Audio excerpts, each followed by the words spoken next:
Good morning, Megaplex tenants. Rick here. I'd like to introduce you to the Kelvin Drive walking and running trail. I'm starting at the main entrance, the front door to the house. You could start anywhere along the trail.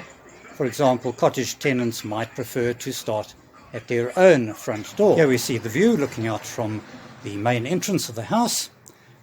And what we'll see is there's a sign at the foot of the tree saying that this is the start and end of the trail. Let's turn left and start the trail, running through the main driveway until we get to the red gate, going through into the kitchen yard. Notice again signposting. We open the gate. Please close it behind you, preferably latching it so that the dogs don't run into the front garden. We then move past the washing line, try not to snag yourself on the washing, and through into the front garden. Watch out for things to trip over. This is a trail and not a track, so you will encounter some obstacles and things are a bit rough in places. You can also bump your head, so do watch out. We now come up to the pond and we need to open the gate. Again, make sure that it can shut again, and we'll take a loop around the pond.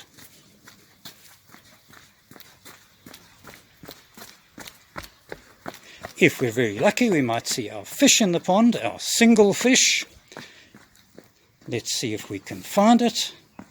It likes to live around the larper area, so maybe we're in luck and can spot it. Ah, there's the fish.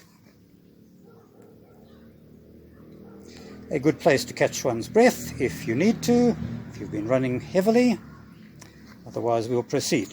Again, watch the step as you come off under the larper. If you want to have a bounce on the wobble board, please do that. And then out through the gate.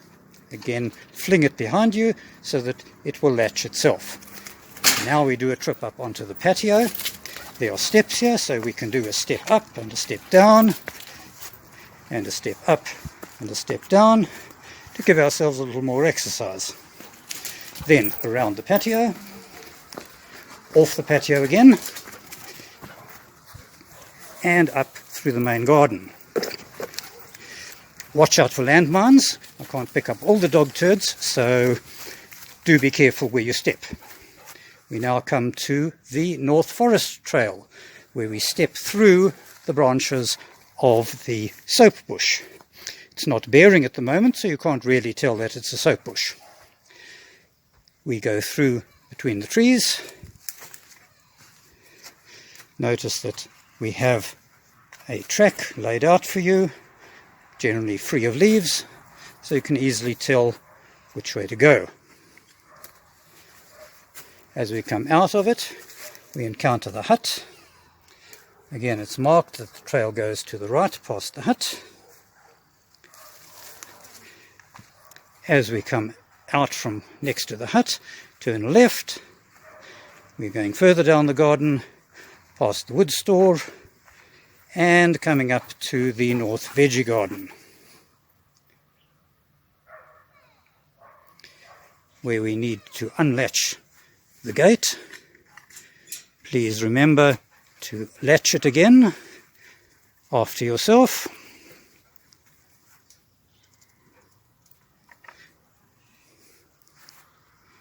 And we continue down the garden, where we come to the old chicken run. We go through it. Again, watch your head and watch your feet here, because it's got plenty of places to trip over and plenty of places to bump your head if you're tall. Here's something to trip over. Watch out for that. Take a big jump over it or a step. And we come to the hole in the wall and the east alley. Moving into the east alley, preceded by our dog. We run up the east alley,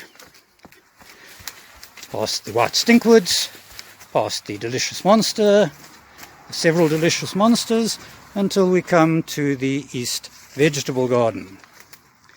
Moving through past the east vegetable garden, we come past the outbuildings to the Mulberry Trail. Again, there are steps here, perhaps loose rocks, so do be careful and don't trip. As we come out into the mulberry garden, we have a choice of two routes. We can go straight ahead towards the white stinkwood. There are bees in the electricity box to the left, so you can either go this way, there we see the driveway ahead of us, or we can veer to the right and travel along the side of the garage, up these rocks, and past any vehicles that are there at the moment, until we come to the driveway.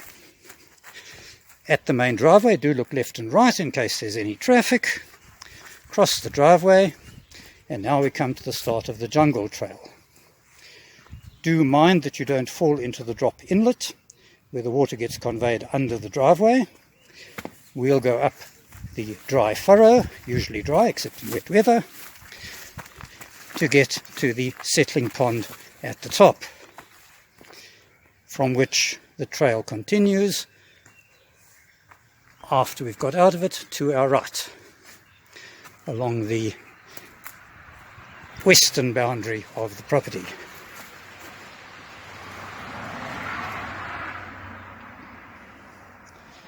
We come out of the trail into the parking area. Again, there's a large step down, so be careful there. Go around any vehicles that are there.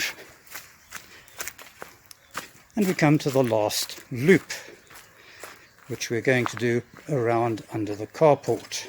Useful if it's raining. Going round the carport, past the cottage entrance, turning sharply to our left.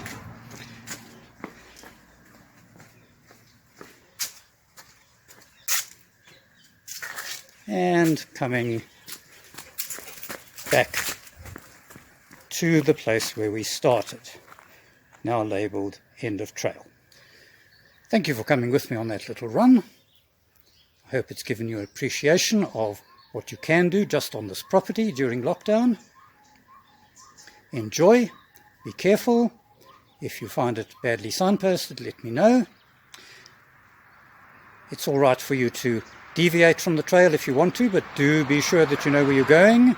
We don't want to have to send out search parties or the helicopter looking for you, or to find your bleached skeleton 3 months later in a remote portion of this extensive property.